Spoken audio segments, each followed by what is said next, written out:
Alright, good morning guys, welcome back. So today we're going to try and finish off, well, everything to be honest. If you guys could comment your names so I can do the register. I know some of you have already, so let's do the register now.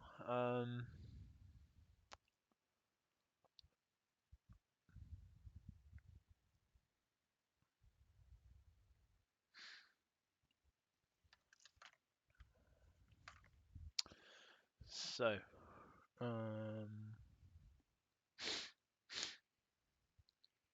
okay, Kezia, there we go. Regan, Samuel, Hannah, Dan, Sam, Sid,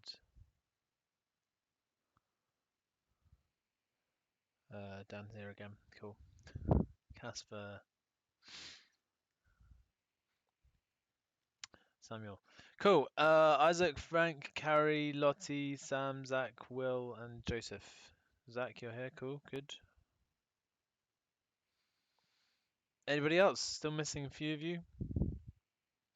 If anybody else does arrive, comment later, and I'll tick you off. Okay.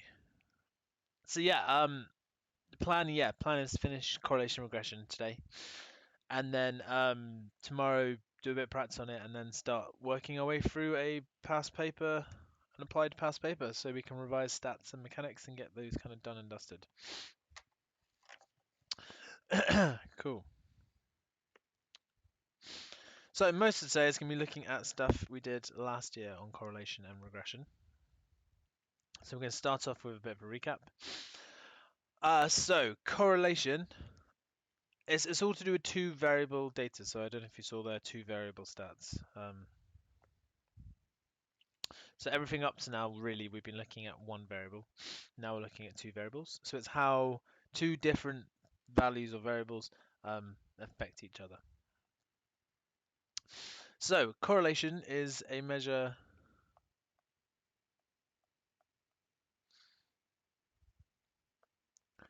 of the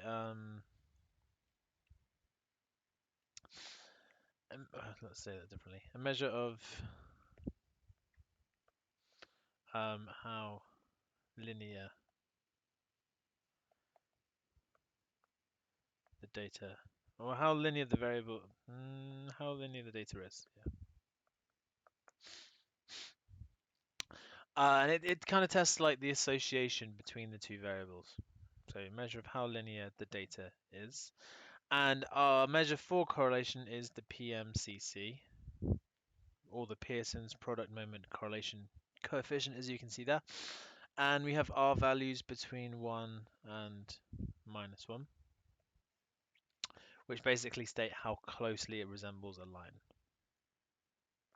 So if you found some data with a strong correlation, it can be positive or negative, we can then do what's called regression. And regression is the line of best fit.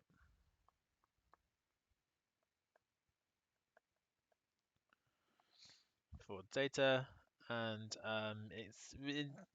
technically it's called the least squares regression line, and its full definition is it's the line that minimizes the sum of the residuals squared, and the residuals is the average distance of each point to the line. So if I call each of these d, so d1, d2, d3, d4, the distance between each point and the line, it's the line that minimizes the sum of di squared. Can you see that? Squared because we've got to make them all positive, and it minimizes what that sum is. But that's just the definition of it. So that's what regression line is, and that's what correlation is.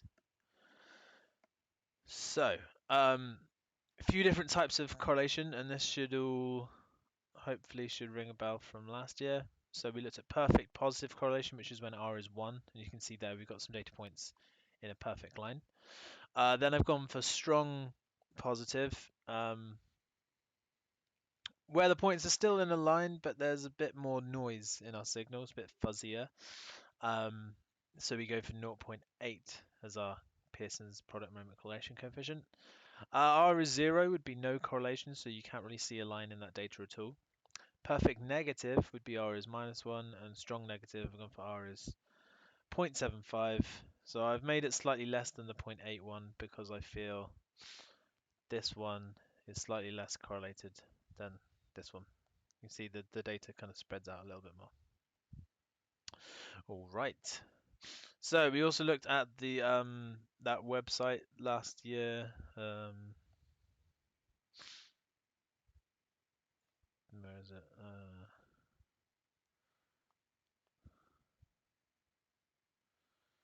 Spurious correlation website. No, no, it's a common misconception. It's not invented by the exam board. They don't claim ownership to the PMCC. I think it was a guy called Pearson. Let me just have a look.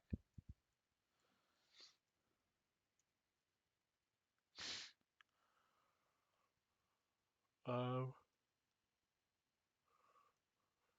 Wikipedia.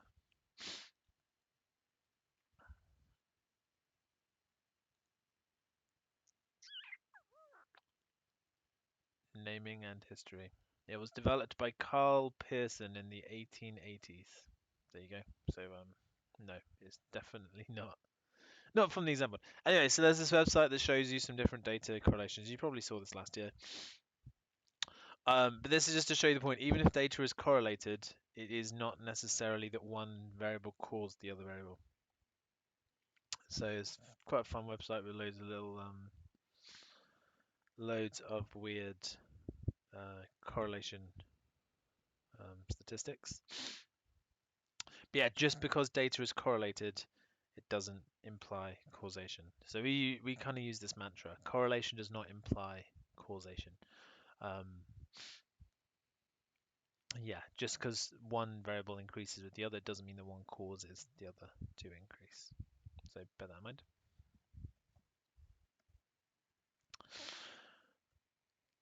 Okay, so we've got to be careful with some of these predictions. So let's do this again.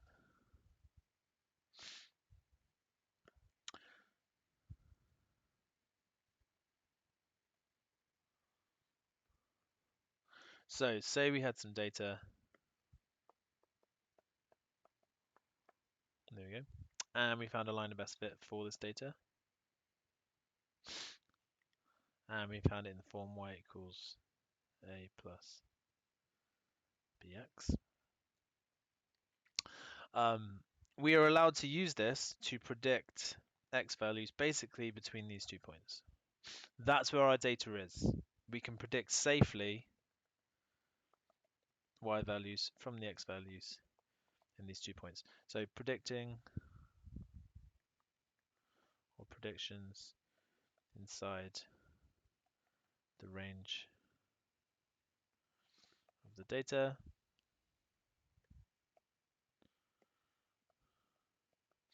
we call interpolation.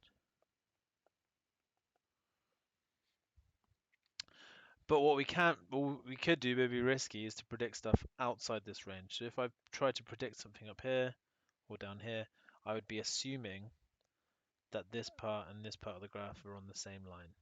This could go up for all I know, it could drop off. We don't know.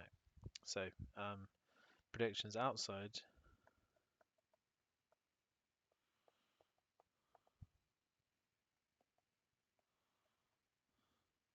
called extrapolation, and it is unreliable.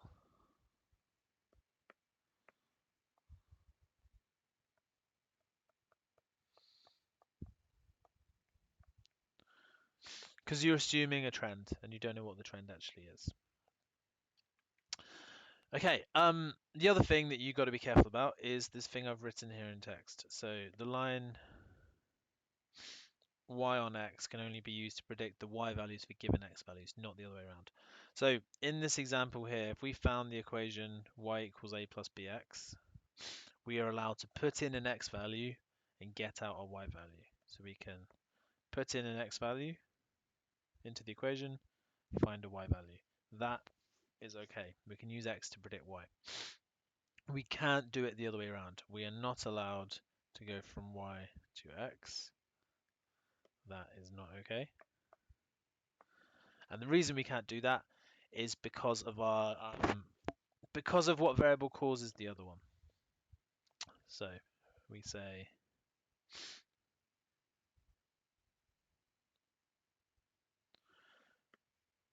x is the independent, or we sometimes call it x is the explanatory variable.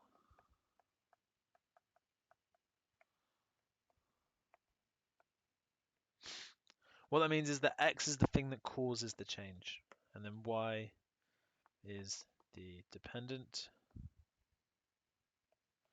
or otherwise known as the response variable. And because of that, we can't use y to predict x, because y doesn't cause x. We can't use a line we've made from a y on x equation. So we use x to find y. We use x to find the equation y equals ax plus b or a plus bx. We can't put y in to get x out because it won't be accurate. What we'd have to do is put the data in backwards, calculate a new equation, x on y, and we could use that. I mean, it's not the best mathematical thing to do because, again, you got one dependent variable, one independent, but that would give you a safer estimate. You just can't use that the original line to work out x values based on y. It's got to be y on x because y is dependent on x. Cool. Hopefully that's clear. They do often ask questions about that. So here's the summary. That's interpolation, predicting values that lie within the range of values used to generate the regression equation. That's reliable. Extrapolation, predicting values outside the range, which is unreliable. And I've said up there again, don't predict x using y. Okay. So we're going to do a bit of practice on this. I've got a few questions for you guys to try. The other big change to last year is that you now have to be able to calculate these things using your calculator. So you could use ClassWiz or use the graphical. I'm going to bring up the graphical calculator and show you guys how we can actually calculate the PMCC and the regression equation. The method is similar on the ClassWiz, but I don't actually have my ClassWiz with me today, so I can't actually go through it. But do ask if you get stuck, and I should be able to remember. So if you go to the stats mode on either calculator, if you're on the ClassWiz, we're going to use y equals ax plus b, I think is the name of the mode. We're going to type our data in, and luckily this one has told us which is x and which is y. So I'm going to put the rainfall. Oh, Joseph, cool. I will take you off now.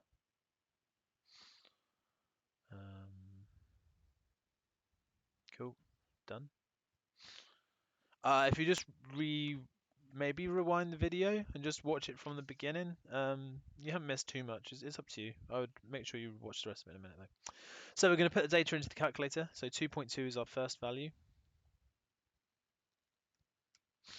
Next we got TR. So TR stands for trace, and trace means an amount less than 0.05 millimeters. So we're going to put in 0 as our trace value. Then 1.4, 4.4, another trace, another 0, 0.2, and 0.6. Go back to the top, put in our y values, so 5.2, 7.7, 5.6, 0.3, 5.1, 0.1, 8.9. Cool. Right, once your data is typed in, we need to tell the calculator that we're now dealing with two variable statistics. So we're going to go to calc and setup, which is set. And you just need to check that you've got your X list as list 1 and your Y list as list 2. and your frequencies as 1. So have a check of that. When that's done, you can go back, and then we're going to go to reg, which is regression. So there's a number of different types of regression. We're looking at linear regression in A-level maths, so we're going to push X. Then we've got 2 different forms. These will give you the same numbers, but for different letters. Normally we go for A plus BX. It doesn't really matter if you do it the other way around, as long as you're aware of which is the gradient and which is the y-intercept. So A plus BX. There we go. So I'm going to leave that there, and we will have a look at the question and write that down when we need it, but that's how you find your correlation regression statistics. So part A here is saying state the meaning of TR. TR means trace, which is a value less than 0.05 millimeters. So that's just something that you need to learn. Part B, calculate the Pearson's product moment correlation coefficient, stating clearly how you dealt with entries marked TR. So if we look at my calculator over here, my R value is minus 0.473. So that's R. And we've got to state how we dealt with TR. So we said TR equals 0. Cool. Right, with reference to your answer in part B, comments on the suitability for a linear model. So we've basically found we've got weak negative. In other words, the data doesn't really fit a straight line. You just push delete down, just the delete key, go over them and just delete them individually. Yeah, so weak negative correlation. So therefore, the data probably isn't linear. Therefore, a linear regression line probably not any good. So weak negative, not a good, no, not suitable. Let's say.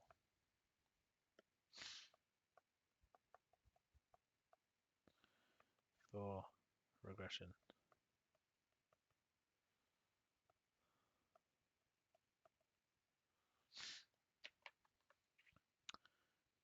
Cool. All right. Anyone got any questions about this? Because you're going to try one on your own in a sec. So if it was suitable for regression, which is not, but we'll have a look at the calculator anyway.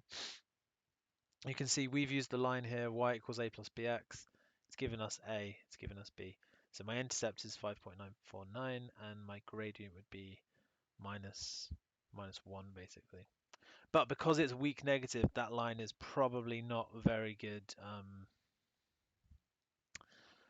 It's probably not a very good model for this. So that's why part C, they've said comment on suitability rather than actually asking you to do it yourselves. But in future questions, you might be asked to do that. Right, so I'd like you guys to try this one.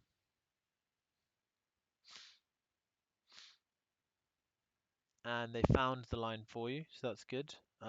This one, it's kind of like a log to linear form question that we did last year. Do you have to give the equations or state what the letters mean? Sometimes you do have to give the equations. You normally don't have to state what the letters. You might have to. We'll see. We'll get to that later. You might have to interpret the gradient or something like that. Right, can you guys give this a go? So it's all to do with logs. This one, you don't actually have to do much calculation. So 4 minutes just to get back how to do these log to linear form questions, and then the next question is going to mix this topic with what we were just doing. So 4 minutes on the clock starting now. Dan, why do we use a plus bx? It doesn't really matter. They will both give you the same answer. The difficulty is if you are unsure of what you're doing and you get your a's and b's muddled up. So as long as you know which letter is your gradient and you write down the correct gradient, it doesn't matter.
Sorry, guys.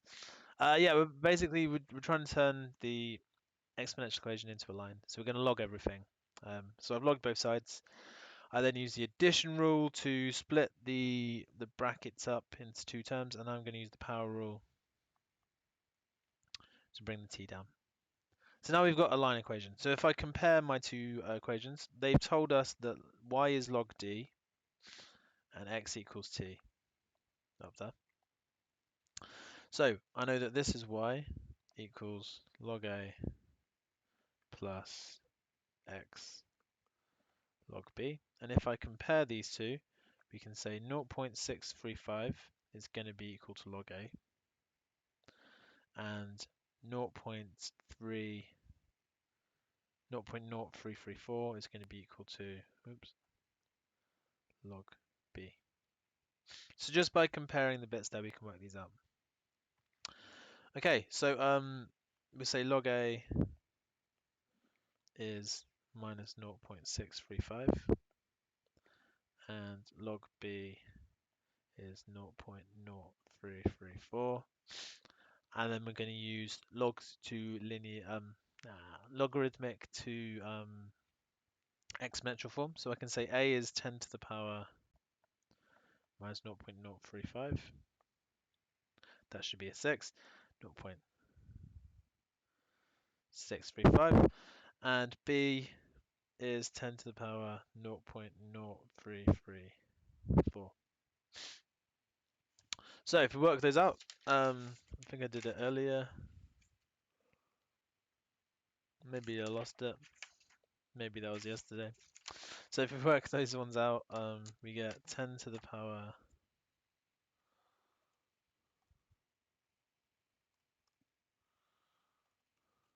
So we get a is 0.232. So that's a. Did it in the wrong color. And b is 10 to the power 0.0334. So b is 1.08.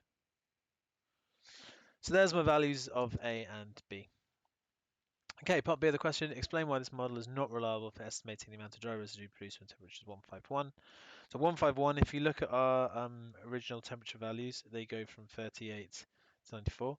So 151 is outside the range. Therefore, extrapolation, therefore, unreliable. Cool. Anyone got any questions on this? Because you're going to try and piece this together with the correlation regression in the next one.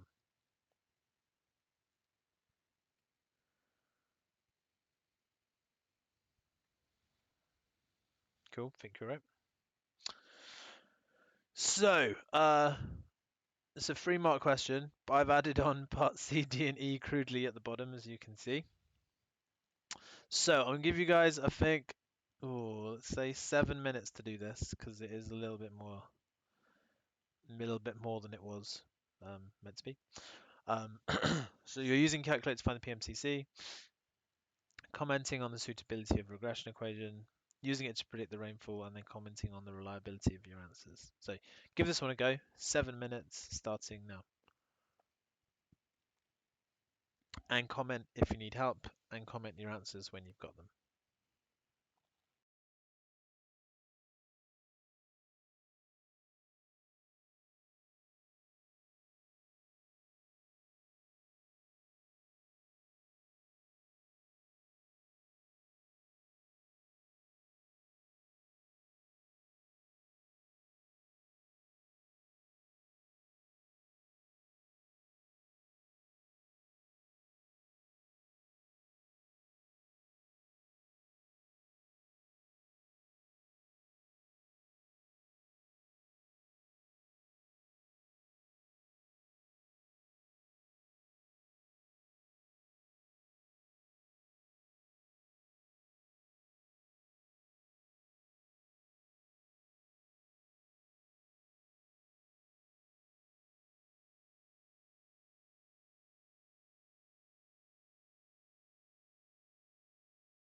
Those are two very different answers.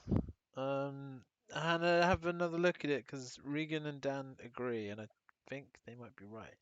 Um, check what you've typed in. It's really easy to type in the wrong value, and try and decide which value is going to be x, whether temperature affects rainfall or rainfall affects temperature.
No, R is the correlation coefficient. The gradient would be A or B depending on which you. If you're not sure, Dan, have a look at the very bottom of that page. It will say y equals, and it'll give you the equation. And so the gradient you can see is the bit next to x. Kezi, I'll just type this in myself and do it and see what you get.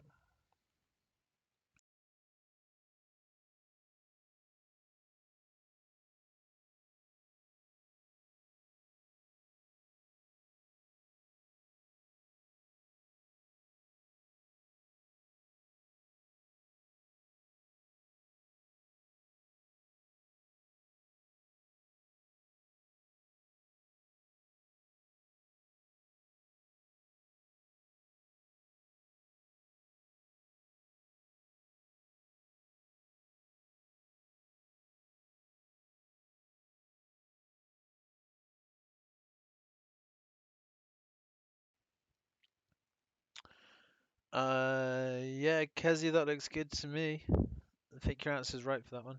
Decent.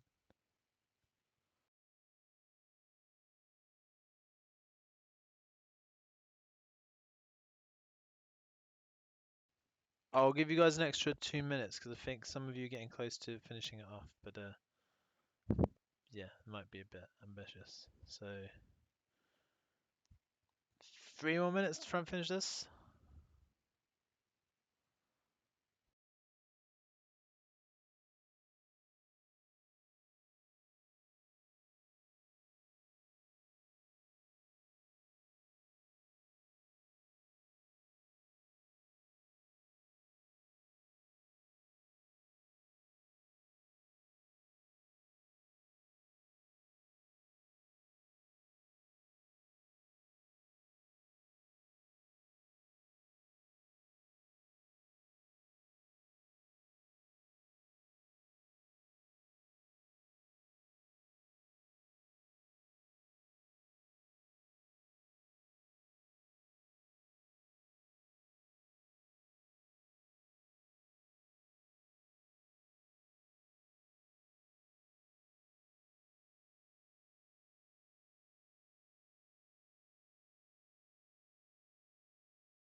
Yeah, seems good, guys.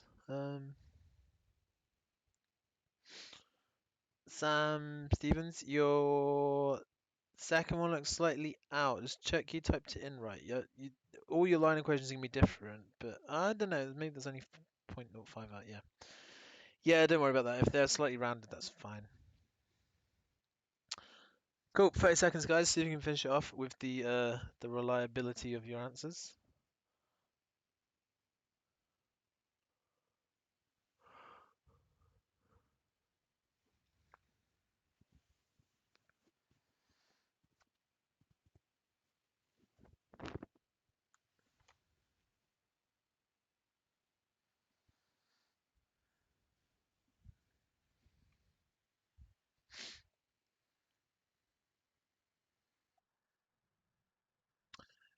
Cool.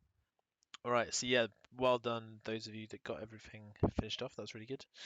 So first we'll work out the PMCC for this data. So if I bring up the calculator, give me a sec while I delete all this.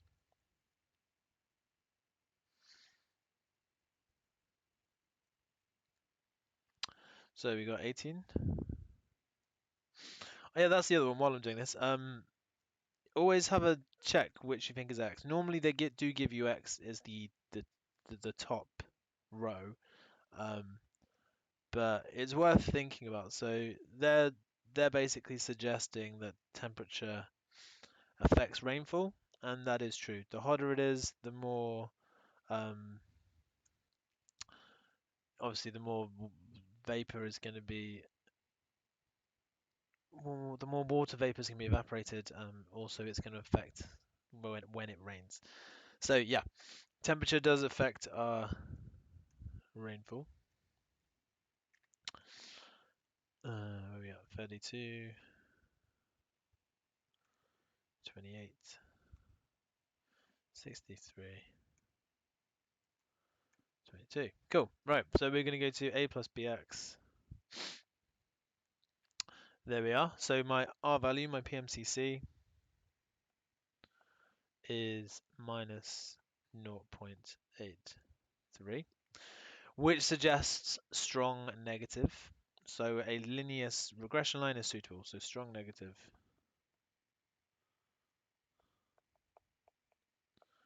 So linear regression is suitable. Okay, find the regression line. Well, we've done that. It's on the screen. So our regression line is going to be y.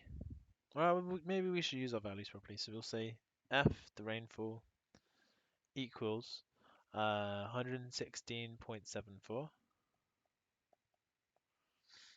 plus of minus even our value of b, which was minus 6.48, and then T for our temperature. So that's our regression equation. So that's part C. Part D.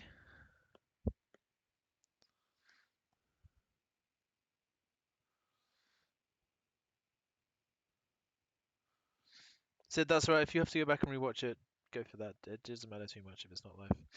D. Use it to predict the rainfall when temperatures 5 and 17. So we're going to put in T equals 5 and put in T equals 17. And as you guys said, we get 84.3 and 6.54. So those will be millimeters. Okay, and comment on the reliability. So this one, T is 5. Well, you can see our data starts at 10. And then the greatest it goes is 18. So this one is reliable because it's inside the scope of the data. This one is not reliable as is outside the scope. And the reason for it is we got extrapolation for this one.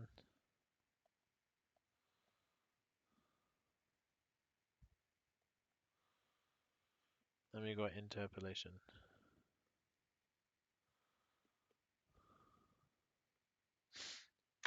Cool, decent. All right, what's next? I think there's a couple more of these to do. So, yep. Right, if you guys could try this one. So what's this? 3, 4, 5, 6, 7, 8 marks. I will give you 8 minutes to try and complete it. So this kind of mixes together both ideas we've done today. So the log to linear form stuff and the correlation regression calculations. So there you go. 8 minutes starting now.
Cool.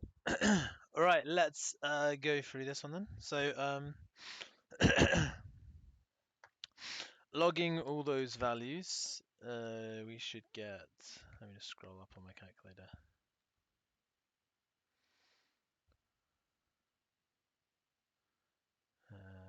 Oh, it hasn't saved back that far. I'm just going to copy some of you guys' values. So minus 5.44.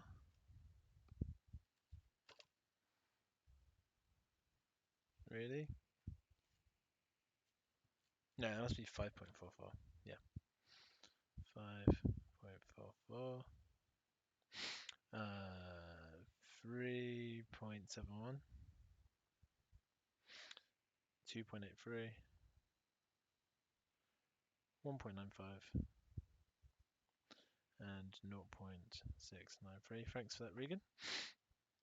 Calculate the product moment correlation coefficient. So if I bring up the old calculator and we'll type in all the stuff. I wish you could delete all this faster. I don't think there's a speedy delete option though.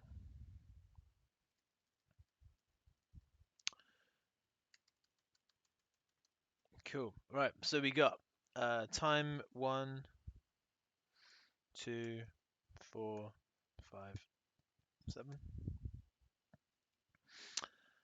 Because time causes decay, and 5.44, 3.71, 2.83, 1.95, 0.693.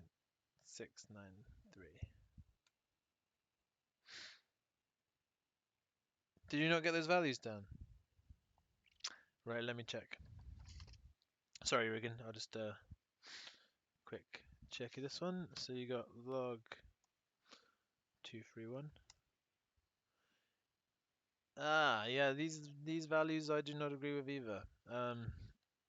Yeah, I don't know what you done there, Regan. Maybe you learned it instead of logged it. So it wants 2.36 log of 41, 1.613,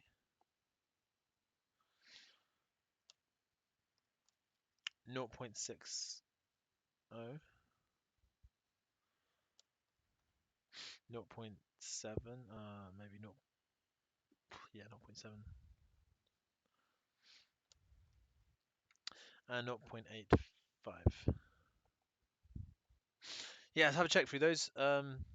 You learned it, cool. Easily made mistake. So 2.36. In real life, that wouldn't actually matter, but because they have asked you to log it, it would in this particular question.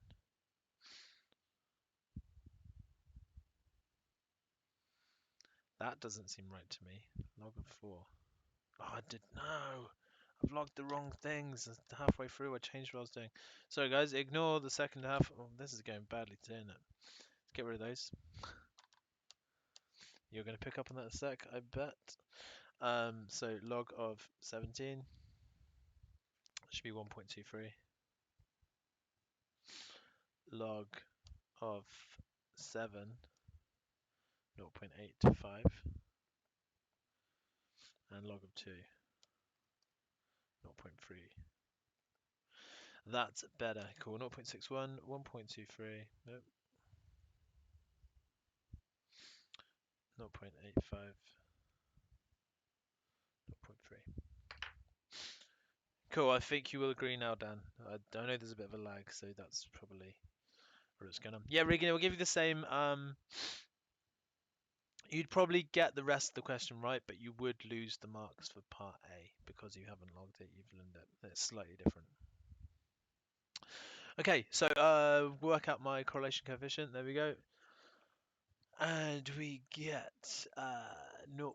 That's something's gone wrong here. It should be strong positive correlation. What have I done?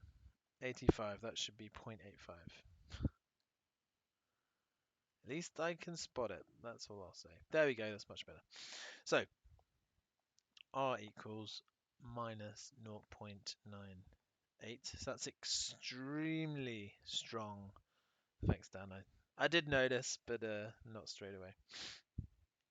So we got extremely strong positive correlation. With reference, is an exponential model a good fit? So we got strong linear data for the log data. So if you imagine unlogging that, we'd get exponential data. So yes, it's a good fit. So yes, log data is linear. So data is exponential. There we go. They found the equation of the line to be that, and if you look at our answers here, we agree completely with their line equation. So that's really good. So we're going to use, we're going to log the equation that I'm circling in red and find A and B. So this is what we did before. So log n equals log A plus T log B. You'd want to show the workings here, but I'm skipping it because we did it earlier on. So log A must equal 0.2487, and log B must equal minus 0.320. So log A 2.487, log B minus 0.320. So we do 10 to the power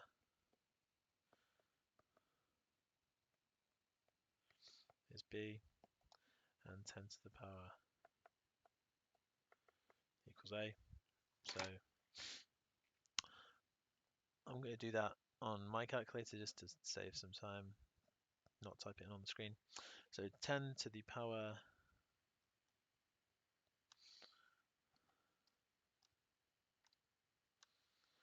2.487 is 306.9.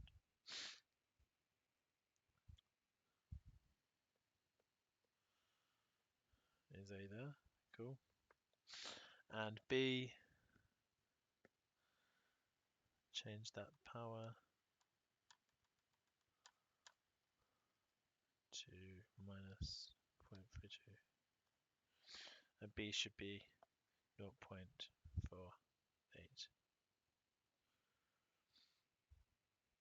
Cool, which I think you guys mostly agree with. Hannah, you're very slightly out. Check your rounding. Yeah, super slightly out. So just double check what you typed in. How positive correlation, not negative? Oh, yeah, it's negative. Sorry, I'm being an idiot. Did I say positive? I meant negative. Negative correlation. Well spotted, Sam. Yeah, everyone all right with that?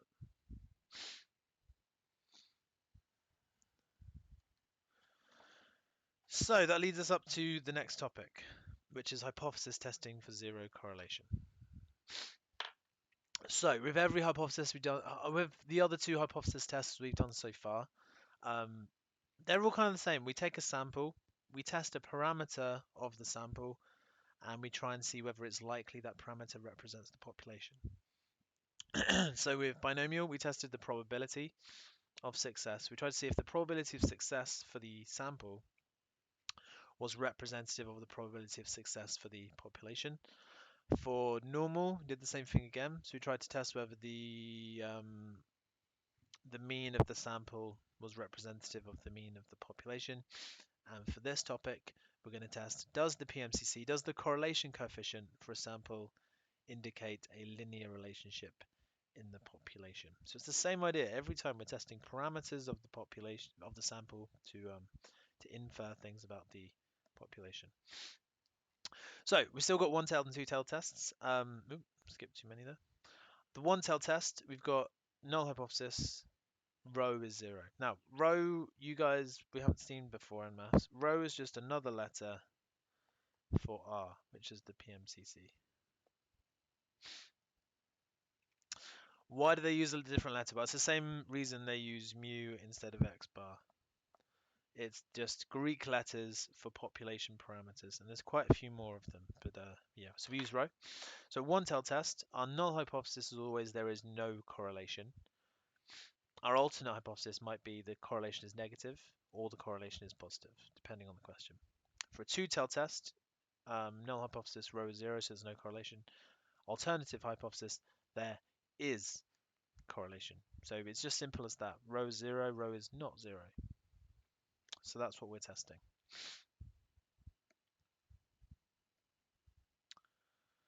Okay, the way to do this is I'm just going to go through one as an example. So we have to use a table for this, sadly. We can't do it on the calculator, but it's quite an easy table. So if we quickly look at this table, zoom it in, you can see at the top it says coefficients, and then we've got level. So level there is our significance level. So you can see we've got 10%, 5%, 2.5%, 1%, and 0.5% of our levels. And then the other column is sample level. So it's basically our sample size and our significance level. And then we just get a number, and that's going to be our critical value. So it's actually quite an easy topic, this one, because we've got our significance level and sample stuff all done for us. Okay, so reading through this question, a scientist takes 30 observations.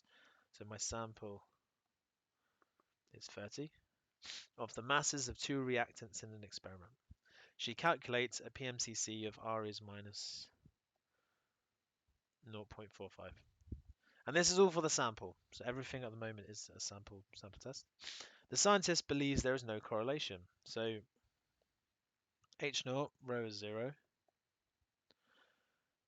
We're trying to test the scientist's claim. So we're trying to test if there is correlation. So they believe there's no correlation. We're going to test if there is correlation. And we're testing at the 10% significance level. Right, so all we do then is we go over to our graph. We look for a sample size 30, which would be this row here. And we want 10% significance level, so that's going to be, oh, hang on, being an idiot. So two-tail test. So we need 5% per tail. So we're going to look at the 5% level there. So our critical value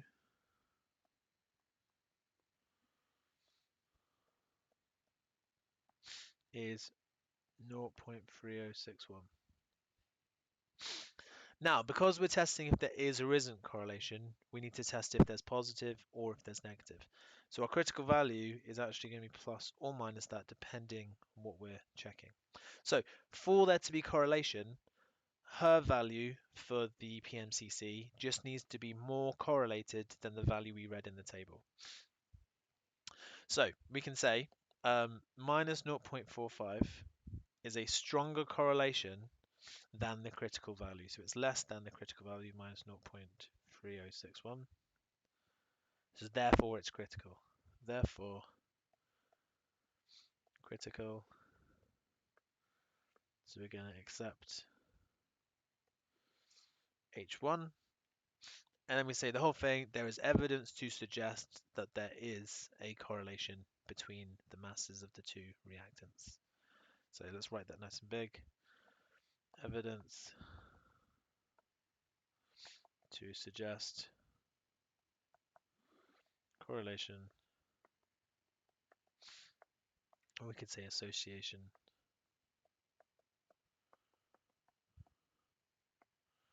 between the two reactants. Cool. All right. Have a quick think about that. See if you guys are happy with that. And if you are, you're going to try one on your own in a second. But yeah, ask me now if you've got any questions. But it's as easy as that. Find the sample size in the table. Find the significance level in the table. This is your critical value. Anything that's more correlated than this value does have correlation. That's all you need to remember. So we were critical. We reject H0, therefore there is correlation. And then link it back to the question at hand.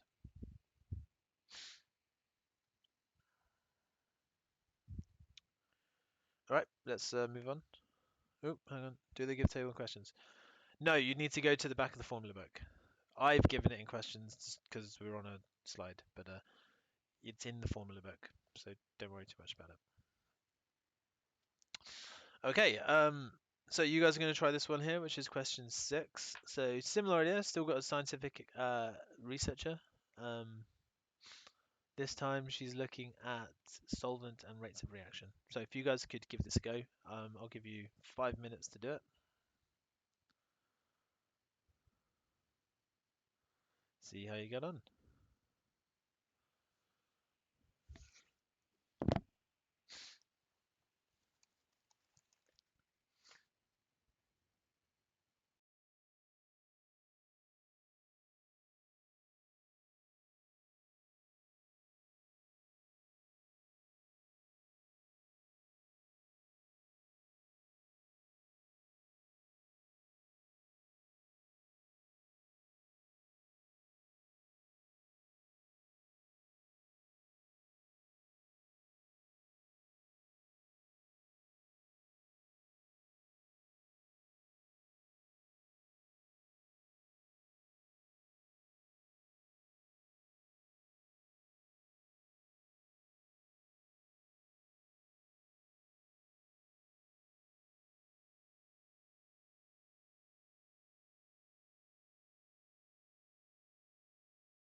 Oh dear, all I was doing is talking through. I'll talk through again. And reaction rate.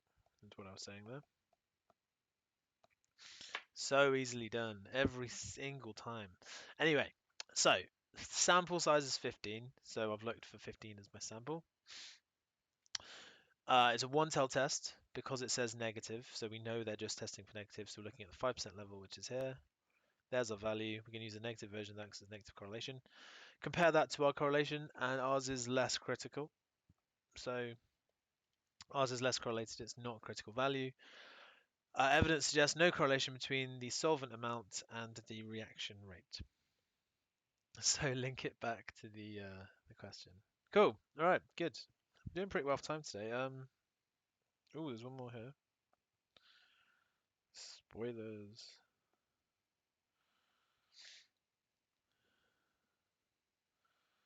So this is a 4-mark question. I'll give you guys 4 minutes. I think this might be the last one I've planned. Yeah. So once you do this, we're done. Um, do this, and then I'll talk to you quickly about assignments and stuff. Oh, and your mechanics tests. Yes, that's the other thing. Okay. So 5 minutes. I'll just move this down so you can actually see it. Yep. There we go. So timer 5 minutes. Get started.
Cool. Right, let's do it. I managed to unmute myself that time. Yeah, so we need to type all this into the calculator.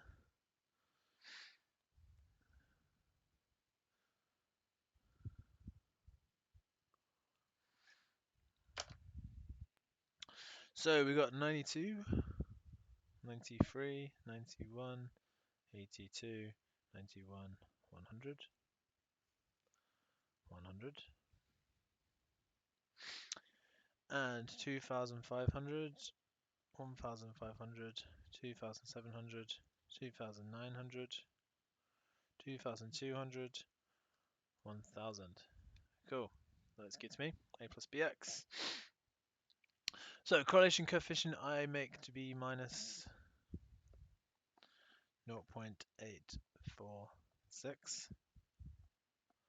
That's my R value. We're testing at the 1% level. So my sample size is 1, 2, 3, 4, 5, 6. So it's going to be quite hard for it to have strong correlation. Because if there's only 6 data points, you've got to be a bit stricter with your sample.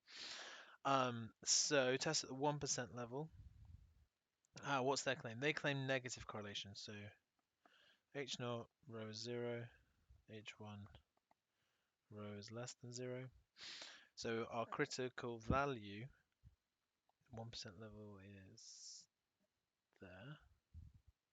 So 0.8822. So that is less than minus 0.846.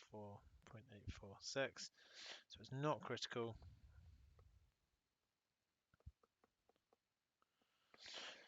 Therefore, no evidence to suggest correlation. So it is likely that humidity and visibility are not correlated. Cool. No evidence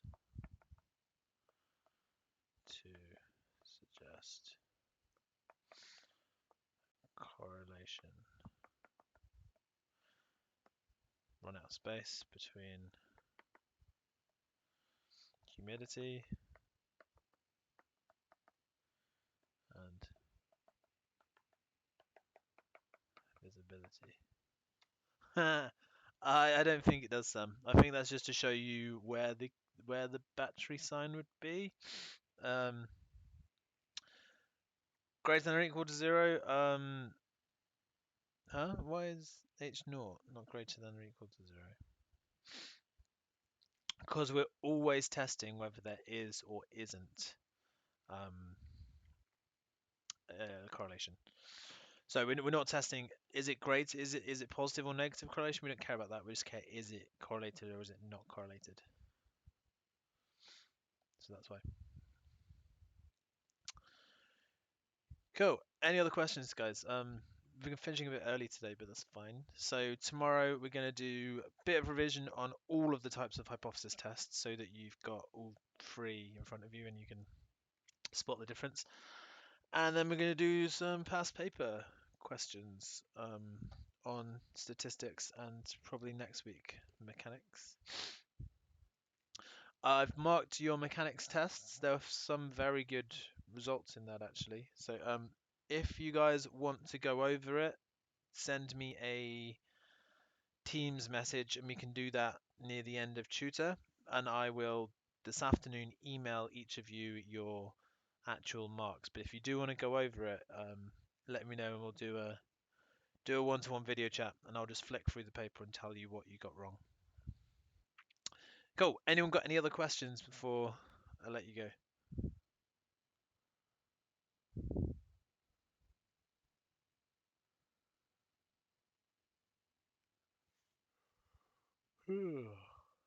Anybody?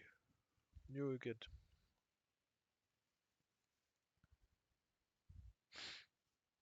If anybody wants to go over the mechanics test now, actually, I've got 10 minutes before tutor, so I can quickly flick through a few of them now if you guys want. Just drop me a message on Microsoft Teams if you do about the assignments.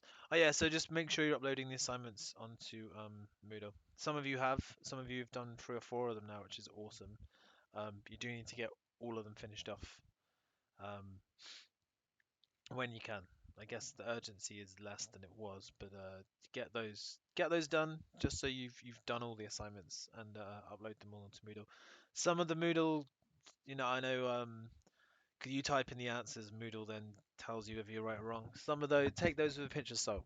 They were there so you guys would get instant feedback, but your lecture, well, I will be going through your answers. So if I see that the Moodle has incorrectly marked you wrong, don't worry about it. Um, it's something only for this year, and if it's a bit iffy, it's fine. The main thing is that you guys have uploaded answers that I can then check. So I'll be going through that at some point, and I'm not going to do it yet because I've only got a few. I'd like to wait till I get a class set of assignments to mark it. Probably over the weekend or early next week, I'll go over and start awarding marks for the work you've done in the assignments and the skills checks that you've already uploaded. Cool. Anyone else got questions or anybody want the mechanics results back? If you do, drop me a message on Teams. If not, I will speak to you guys tomorrow morning. Cool.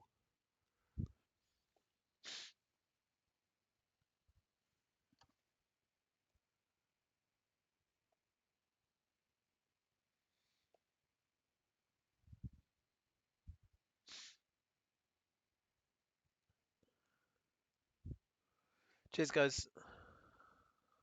Thank you.